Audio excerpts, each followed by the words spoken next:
Welcome back to the Paws podcast. This is episode 22. Baseball season is over. All athletics are over. Now it's the long summer awaits. I guess is what we could call it, Johnny. No Jake today. He is in San Antonio, not joining us today or this week. So, Johnny, how are we doing? We were supposed to have Alex Sanchez on today, but unfortunately, things just didn't line up last minute for him. He had to do something. He will be on with us next week. So we will be talking to him next week about the FIU baseball season. So I guess we could just say we will just expect to have a lot of guests on the pod for the next couple of months coming up. Just with, really little to nothing to talk about in terms of FIU athletics. We could recap 2022, 2023 with guests that we would like to bring on. But Johnny, how are you? Excited to talk about some FIU baseball. We have some basketball to talk about. We haven't spoken too much about basketball. And then just a very little small tennis note. And I guess we could talk some football. I know Sean Peterson made a nice list there, which some nice recognition for FIU. Yeah, I'm excited to be on once again, Kevin. But yeah, I know that track and field has some stuff with NCAA, but other than that, season's over. It was FIU wrapped the series with Rice and a competitive weekend, but just tough to to not be able to make the tournament. But good things to come for baseball. But this is where we it's summer months, and now from now all the way to like August, early maybe late July now, because of how early the football season is. Nothing going on. We will let go though. We will get broadcast news for national TV schedules. So for football, that's coming up very soon. I know around this time we get all the if FI will be on ESPNU, ESPN2, so that will be interesting to see. But until then, we're just hanging out, talking, and now especially with the war season, that's a big one for baseball.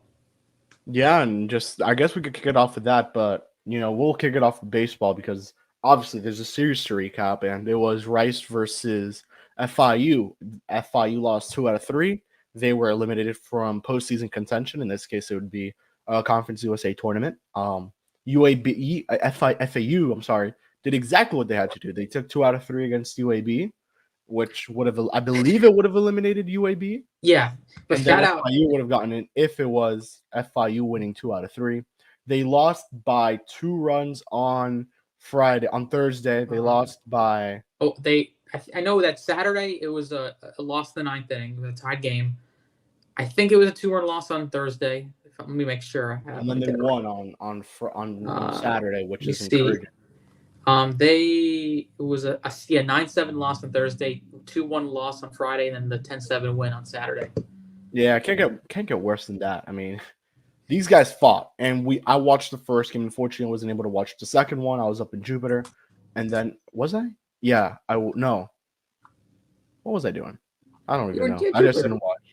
I was up in Jupiter on Saturday. The one game they won, I can watch. But, yeah, just a tough series to swallow. I mean, those guys went out there, they competed. When we look at game 1, and that's the one I'll talk about the most, it came down to the errors, Johnny. FIU committed 4 errors, if I'm recalling correct, or 5, and those cost them runs. It cost them runs, and eventually, to be honest with you, it cost them the game. Tiburcio did what he had to do. I think they made a mistake going with the starter they went with. I think they should have gone to Tiburcio right from the get-go, and you could have stretched him out to go 5 innings, maybe even 6, and you could have finished it off with Kabarkis, which they did, and he could have gone 4 innings. But just your thoughts, not only on the first game, but just the series as a whole, which I know you watched all 3 games.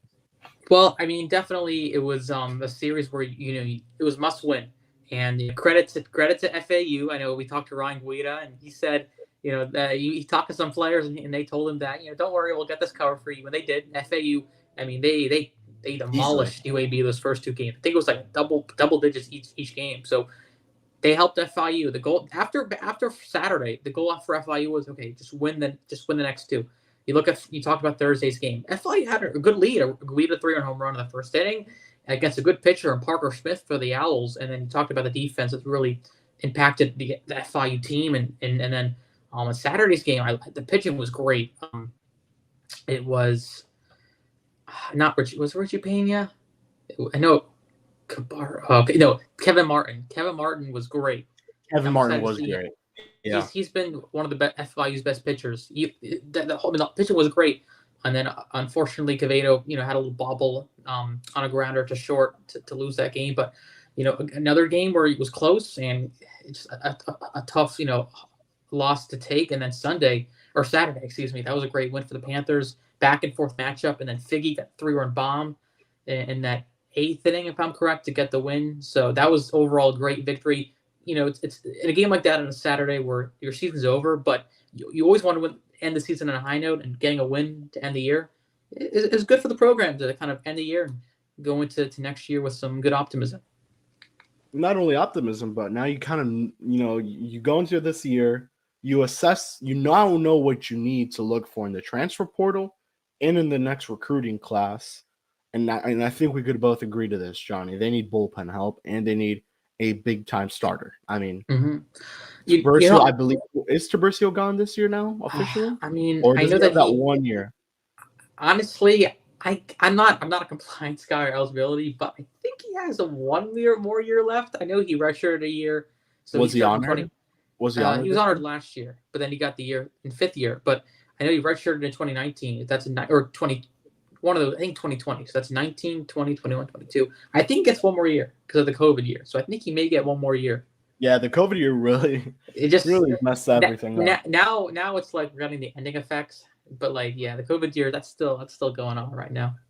And just to clarify, the ones that we expect them to leave at least, because these were the players that were honored. And Johnny, you could correct me if I'm wrong. It's Mike Rosario, Alex Sanchez.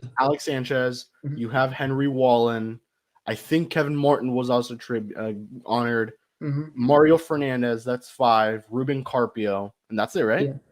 Yeah, that's the hit. I do know though that a lot of those guys have the extra year because of the red shirt as well. Especially Carpio. Carpio's a junior. I think he's a junior too. Yeah, because of the red shirt. So it's all about getting opportunity to get another degree or something in that nature. But as of now, they graduated from college, but they still have the eligibility to continue on their playing career. So that's that part. But you never know. Like last year when we saw Tiburcio and Sanchez come back, they were graduating as seniors. And they come back right back. So we never know. But yeah, a lot of impactful players did leave the program, but when that is returning is exciting because they're all going to be upperclassmen, and that's what you want in college baseball, to get guys that are vital to a program and have played tons of games under the belt. Yeah, and then just to kind of recap, just how good this offense was, Johnny. When we look back, I mean, if there was a strong suit of this team, and something you could count on is that offense getting it going. They lost by a lot. They lost games where they lost by a lot.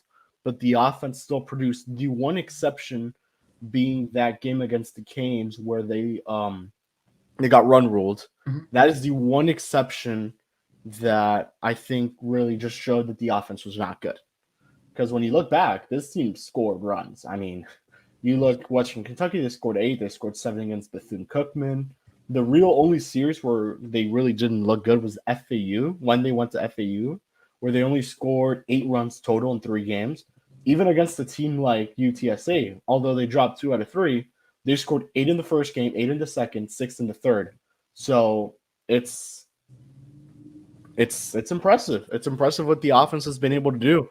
But you can't go in with the mentality, and this is where I'm going to start with the negatives. And I know you're not a big negative guy, but when we look at the negatives, FIU kind of played themselves where we're going to score so many runs that our pitching could suck. And there's no other way to put it. And, there are some guys who really performed well. I was very happy with what we saw from Angel Tiburcio. Mm-hmm. I'm very happy with what we saw from Kabarkis.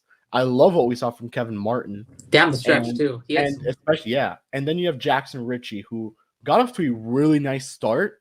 But, man, I mean, I think Coach Witten said it best. He just started struggling, and it was really just command issues, mechanical issues, and Coach Witten pointed it out. I think I put it in one of the articles towards the end of the season. That may have been the UM game. And one of the 2 UM games, and yeah, it was just tough, man. Really tough to swallow. See what happened to Richie after such a good start. And I think it was the first game against the Canes or the second one. He looked great. And then after, I just want to highlight Joel Pinheiro, who probably will be a nice piece for FIU in this upcoming next season. Johnny, I mean, he made 3 starts. He looked good in all 3. I lie, he made 4 starts.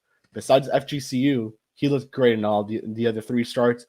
Coach said that final game of the season, he's an active player. He's no longer on any limits. He's no longer in restrictions. He's good to go. So you could definitely expect to see Pinheiro maybe crack the weekend rotation against conference play. But it wouldn't shock me if, they continue rolling him as that midweek starter, which is what we saw towards the end of the year when they played the Canes. They played, both game against the Canes and then Bethune-Cookman. Yeah. And I would agree with you that there's guys that we found and I think are going to, be important, but it's the bridge year. You got to find guys, you will be good with the program. But I'll say this, looking at 2022, the FIU, the pitching was the worst spot. We look at the margin of losses. I looked at the games that FIU lost. They had 11 games that were decided by 3 runs or less in Conference USA. You think about that, 3 runs or less. Last year, or 2022, the margins were different and crazy. It was out of reach. You had 11 games that were decided in a close game. That isn't good to see because for a program that needed opportunities to learn how to play close, they had it this year. But that's only good for a program. We've talked about all the heartbreaking losses this team has had, all year long. But you can learn from these losses and you can really improve from these, from what you've learned. So that's one thing I'm interested to see about how they bounce back next year is learning from how they lost those tough games to now trying to win those games that you can battle out, because 11 games that you lost in close matchups, that can make your record even more. Could have got you into a Conference USA tournament spot. So that's something I really noticed a lot. But you said it, there were so many guys that came out, Kevin Martin, Kabarkis, Tiburcio, but coming in, we didn't have a starter. That was the thing. There was no true starter, but that's why next year, and for sure I know Coach found guys with maybe in the portal commitments, recruits. That's something he wants to do. But the pitching will be really need to improve next year. But the offense did its job. I mean, 281 batting average. I think this is they had one of the best conference offenses like 5 years. I did a study or did some research on. So the offense was great, and it shows out when we talk more about the reward or the awards that a lot of these players got today. Yeah, and then just looking at the guys that are they're leaving. You're losing basically probably the second best player. Maybe you would disagree or agree, but it'd probably be the second best player in FIU history, Alex Sanchez.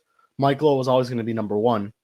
Would we say Alex Sanchez is number 2? I mean, after the 4 years he had. You know what? I think so. I mean, the way Alec played this year, and there's Logan Allen. Yeah, you're talking about ever. Ever FIU baseball player. Top 5 at least. Ooh, okay, we do top 5. Okay, you got to help Mike Lowell. Mike Lowell. Logan Allen, definitely. Logan Allen, yeah. Player. I mean, Logan Allen right now, as we speak, I think he's throwing a pretty good gem against the White Sox. Good. Yeah, I have him fantasy, so I'm always looking up in FIU love. So I think Logan Allen, Mike Lowell, Edwin Rios, Aramis Garcia. Remember him? He's a catcher. He was one of the best hitters at the time. And then I don't know. Probably Sanchez. Yeah, at this time, I think Sanchez is definitely in that. Unless we're missing a player, but right now it'd be Sanchez. And that's good that we have that problem because there's so many good players, so many good. But maybe and we'll see. But he'll probably go in that draft. I mean, so he's gone. Now this is the one that's really tricky, and I spoke to him, and we've spoken to him all year. Ryan Guida. We know he's not leaving. We could confirm he's not leaving FIU. He's a junior. Yeah, he's a junior. He's has a year left. He's not entering the transfer portal. We've spoken to Guida. He's staying. But the thing is, he could go in the MLB draft. Yeah. I mean, he's showing it. What 3? He's showing what he's done. 366. I know he's had talks with teams. That's all I'll say. Now I'll leave it at that. But he could definitely go in the draft. Now it's a matter of, is the money good enough where he's going to go to the big leagues? Or will he stand another year in FIU? And you're right. It's a bet on yourself because you look at the numbers. That's a terrific year. But if he comes back for a second year with the Panthers, I mean, you got to put him up as a guy that you got to watch out for, because if he's 366, you can think that he should hit close to 400.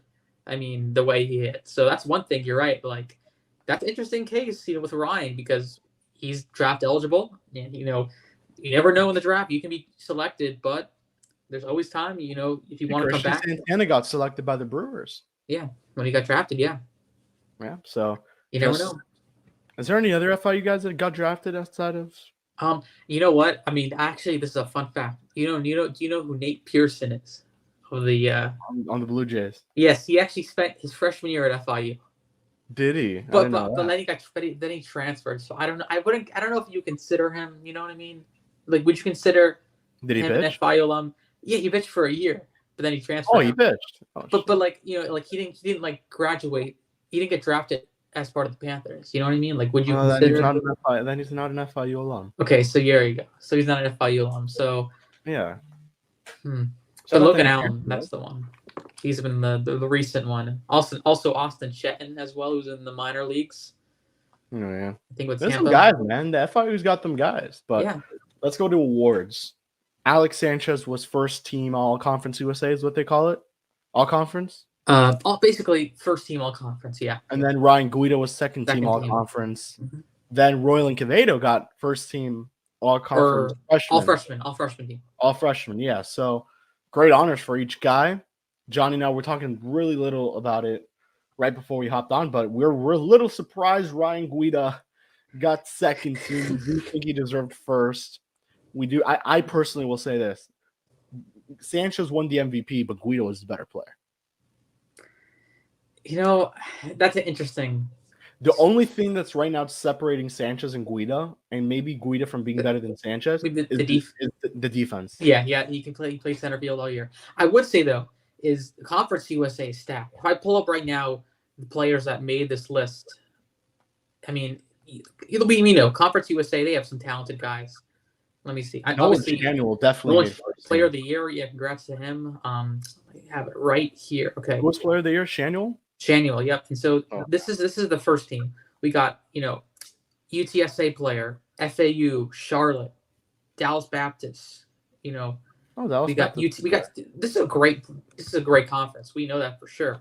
So, obviously it sucks to not see Ryan on that list, but if making the list is probably, that's awesome because, it's so competitive. So great for him.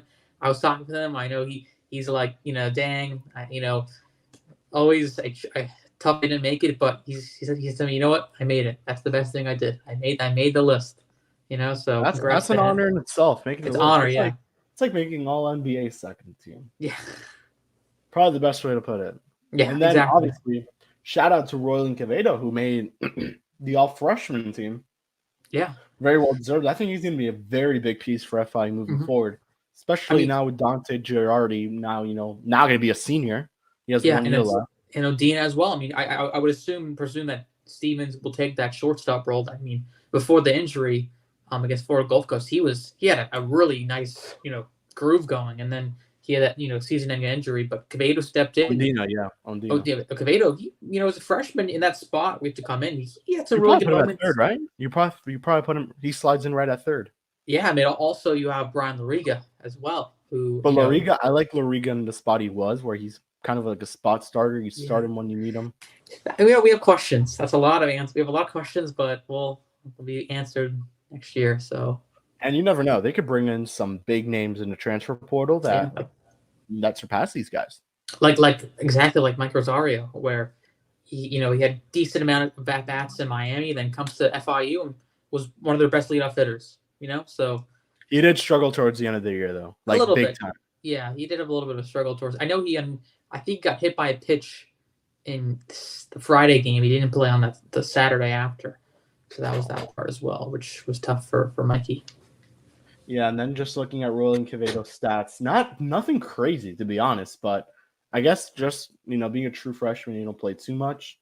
He hit for 200, got on base at a 342 clip, slugging 246, struck out 14 times, walked 14 times, 8 RBIs, 2 doubles, 13 hits, 11 runs. I mean, nothing that's gonna catch your eye. You would think he would steal more bases with how small and quick he is. But he has 2 bases. So I think it's now going to be with more playing time. You'll get more of an opportunity and, obviously stack up on the stats. But Quevedo is going to be someone very interesting. And I guess the only other thing we could kind of mention is who could possibly go into the transfer portal, Jonny. Transfer portal is something that's always hurt FIU. We saw it with football. It's already hurt them big time. They lost Demetri Sol. They lost Gaithan Bernadelle. They lost a lot of guys in the portal. Who could they possibly lose? Can Quevedo go into the portal? You know what? I think Is with he the portal, eligible? it's different in baseball because in baseball, like you're playing like a lot of good teams. Like you're playing Miami in a midweek. They're an ACC team, so it's not like in basketball and football where you're playing lesser opponents. Baseball, you're playing great teams all week. So I think it more comes down to lack of playing time and not maybe feeling your role on that an FIU was not what you expected to have. So I think there's players maybe that maybe feel like they should move on for new opportunities, but if you look at like situations of like the best players leaving, that I don't think that would happen just because you already have a great role here and you're playing quality teams. You know what I mean? So like obviously last year Dante and Figgy entered the portal, which because they didn't know who the head coach was, but they came back. Obviously, it's more like that. But I think it all depends on the player and what they feel their role is on the team. So do you have any idea of who could possibly go? I mean, just looking. Hey, look, you look at guys, and there has to be names that we have to think of. yeah. I mean, that catching position is one that's very weird. We have Ronnie Medina. I know he's a junior. You have Roney. You have Paladar. Oh, Paladar is another one that was honored, I believe, on Senior Day. So I think he has one more year left, though. I think he has a year. He's a senior, but I think he has a year left. Yeah. Then you have Nick Batelli. So I can definitely see someone from the catchers going into the portal. I don't like to like guess, but you can guess, Johnny, but you have to think. Exactly, we have to think about that. But I don't want to make names on here. I know that there's information where you can find who leaves the portal. It's a database, so I know that it's a little too early to make that statement, but I can look it up of who guys leave. But I don't want to come out here and make names. I feel like that's not my place. And I'm not going to say a name either yet. Yeah. Yet.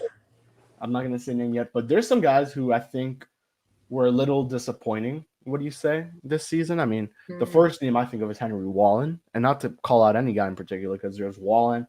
I think some of the relievers are pretty disappointing.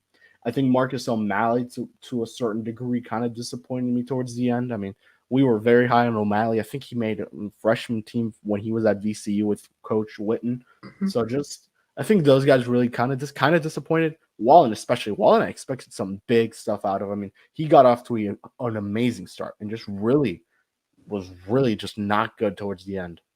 Yeah, I mean, I wouldn't say disappointed. I would just say they had tough stretches like Wallen.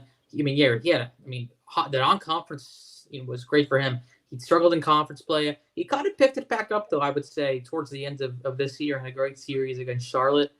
But Wallen was always there. No matter what of his struggles, he was always kept fighting and got on base for walks. So there's him.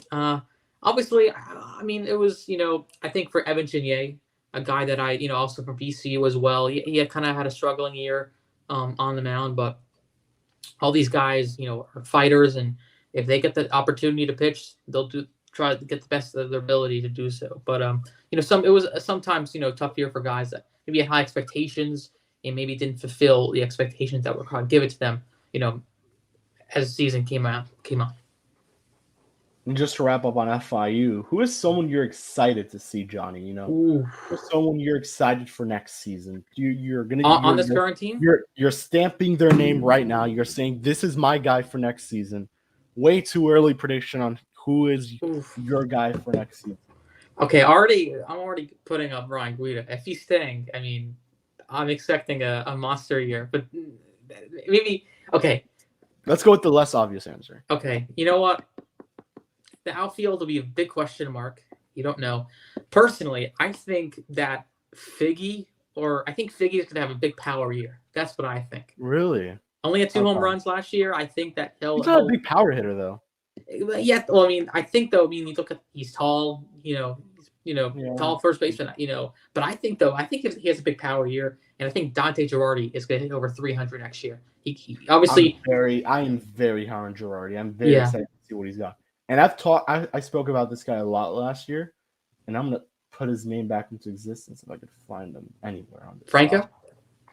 No, not Franco. It's Brendan Roney. I'm very high on Roney. There we go. I'm Brendan very Roney. excited to see what Roney could do. He worked very well with the staff, VCU guys, so he knows Rich well. He started the majority of the games. I know they started with Ronnie Medina, but eventually they went with Brendan Roney. So I don't know, man. I could definitely see Roney being that guy who kind of steps up and is probably one of the better catchers in Conference USA. Yeah, like he had a good year. I mean, honestly, Kirk Palladar too. Like honestly, I like the catches were nice, decent this year. I like really Palladar too, but Palladar, if Palladar isn't staying, yeah, it's Brendan Roney season. you will see. But yeah, that too. But I'm really interested with the Dante, Figgy, Steven. Like those guys are seniors.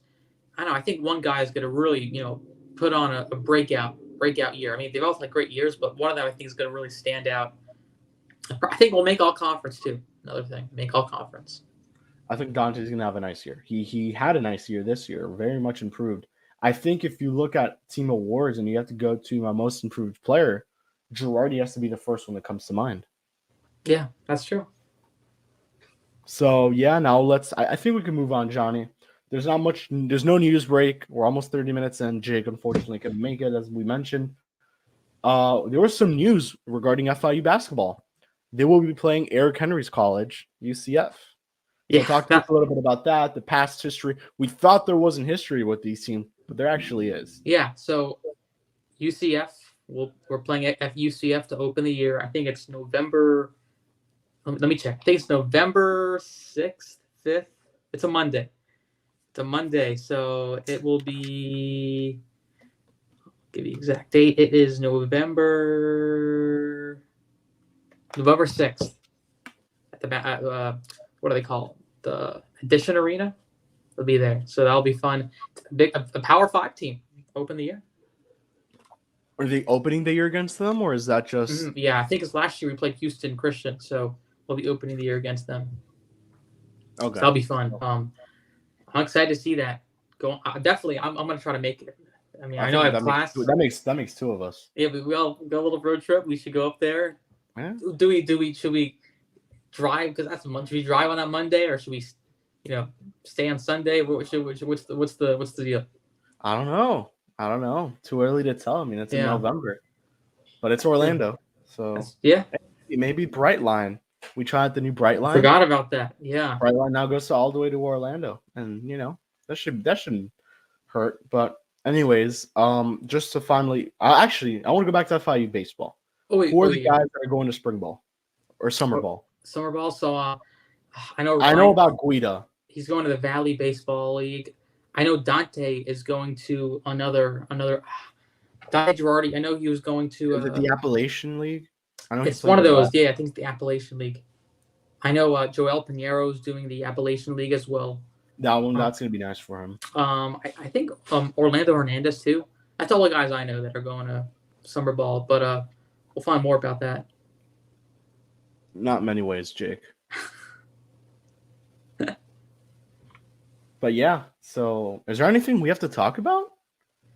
Anything else you want to bring up? Now's the time. We have 20 minutes left. I forgot about the UCF. So they played in till 1990s. They played UCF because they were in the same conference. Then it stopped. I tried to find it, but then I looked on the year by year records. Boom, all there. They play them every single year. So I'm gonna look up UCF basketball's schedule 2022 to see how they fared in their I guess their season. So they were 19-15 in 2022. They were 8-10 in the conference, but that doesn't matter to FIU. They were 11-6 at home, 5-7 away, and they played, I guess, in neutral sites. Did not know that was a thing. They played Stetson. They played Stetson. I mean, they didn't play any Conference USA teams. From what I'm saying, they played some big boy teams. They played Memphis, Florida, Oregon, South Florida. I mean, they played some big name teams. Missouri, Ole Miss, the UM. So they played some big name teams. FSU. So FIU for them to how big is that, Johnny? To put this game together.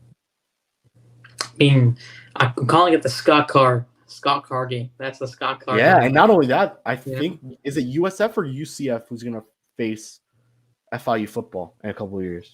USF. USF. So I mean, Scott Carr's working his magic. I mean, yeah, exactly. I mean, you gotta have a game with them, and they're now a Power 5 team. I think we may add another one. I don't know. We don't have a the tournament for Thanksgiving weekend. We don't have that. I don't think they have it set up that release yet. So we'll see what they'll do there. But I'm excited to a game that is in reach for us to go to. So that's gonna be fun. Yeah, and we're very high on FIU basketball. Despite them losing Denver Jones, you still have a pretty nice team. They made some nice ads in the transfer portal. They made a recent one, and I forgot the name. Do you happen to have that name in front of you, or was it It was the Syracuse kid. Oh yes. It was I think Travis Gray. Travis Gray, that's the name. Yep, you got it. Yeah, so they're adding big men.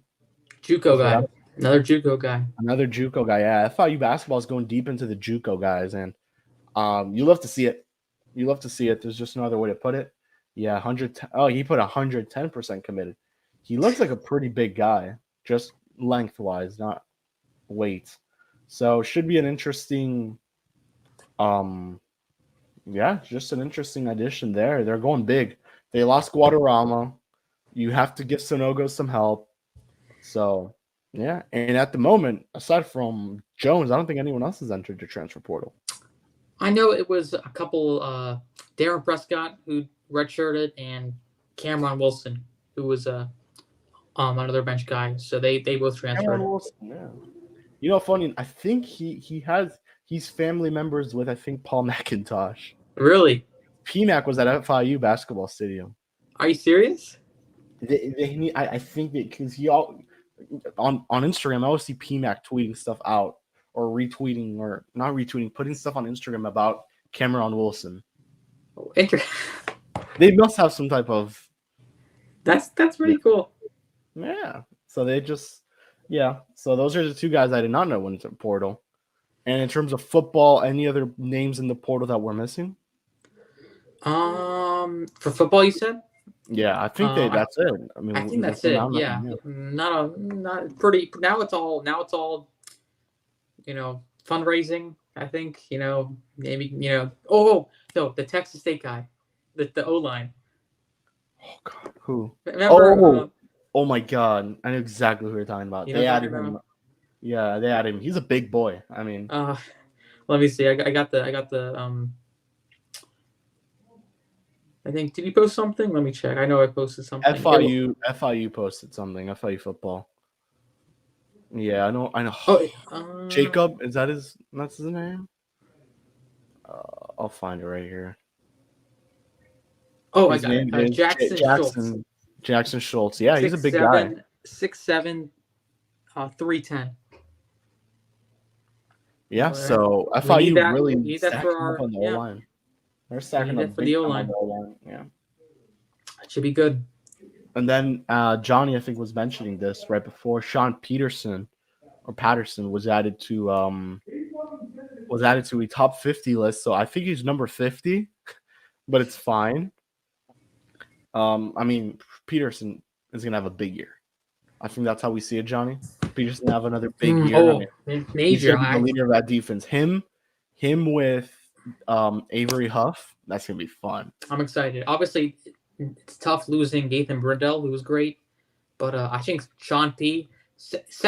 First of all, the way he played in his first year as a linebacker was great. This is his second year, so you got to expect that he's gonna really, be a monster. You have him. You have him. Donovan Manuel. You have Avery Huff. Oh, that core is looking fun. Elijah Anderson Taylor. Yeah, I mean, the new guy from Northern Colorado. Yeah, you can't be disappointed with what you have. I mean, FIU football, and I'll say it again, they have the chance to make a bowl game. They may be one of the better teams in Conference USA. I think it is that, like, the expectation is to make a bowl game. That's the expectation this year. You win 4 games last year. This year, a little more favorable matchups. You should win 6 or more. That's the goal. I think that's what they're expecting into year 2 with Coach Mack, and I want to see that. Really interested to see. I think there's a lot of promise. Obviously, it was tough losing all the guys, but at the same time, you have pieces that that are going to be helpful to get some wins in year 2. Yeah. So before we wrap up, and we're wrapping up very, very early, but I mean, we got some things. We got Heat game. The Heat game tonight. Looking for a you got the sweep Heat against game, Boston. you have Yuri. I mean, I we mean, got. Yuri's great, but like, Oh no, we're watching the the Heat Heat. at the top. The Heat We're watching the Heat. Yeah, How about 100%. shout out the Panthers though? Florida Panthers. Florida Panthers, yeah, 3-0. I mean, two teams about to make the finals, Stanley Cup Finals, and then the NBA Finals. But yeah, should be fun. South Florida sports is thriving. And Jonny, before we move on or wrap up, tennis. Talk to us. Yes, it was the head tennis coach. Congratulations to her, Katrina. Pronounce his name correctly. It's Petrovic.